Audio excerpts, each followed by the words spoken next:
See, some of you here are dealing with what happened to you, and some of you are dealing with bitterness by virtue of what happened through you. It happened through somebody else. It was, they did my mom like that, I'll kill them. They did my aunt like that, I'll kill them. I did that. If you've uttered those words, you have a deep root of bitterness, and the only person experiencing death is not your enemy. It's the death of your purpose. It's the death of your destiny. It's the death of your peace. You ain't killing nobody but yourself, homie. Hypertension's killing you. Diabetes is about to kill you. Come on, GI tract intestinal issues are about to kill you, because when you don't deal with bitterness the right way, bitterness always deals with you.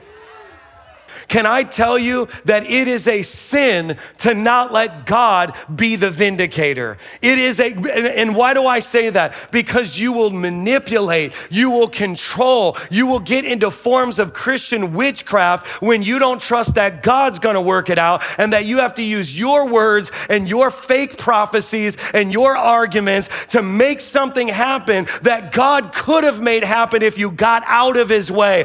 Come on, I know I'm trying to speak to something right now, but see, Absalom took up this problem, and he didn't trust God, and he didn't trust God's delegated authority, which was his dad. So a root of bitterness is a root of isolation.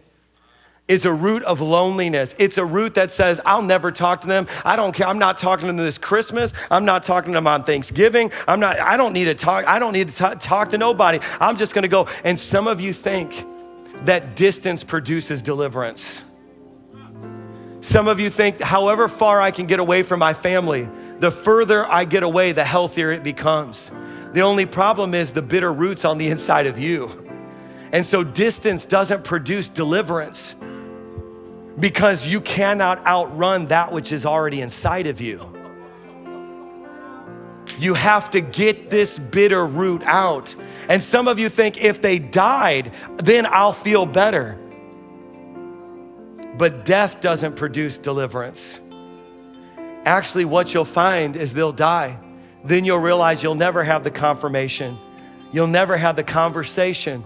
And as a result, you're tormented. Can I just tell you, if you go to read the 15th chapter, the very next chapter, you literally see Absalom call for the death of Amnon, and somebody else carries it out. Whoa, wait a second. You mean just like how David had other people carry out the murder of Bathsheba's husband? Yes, a generational curse of murder has now been passed to Absalom. And that leads me to a major point of this message. The devil's goal is to get you to the same destination of your dad through a different route.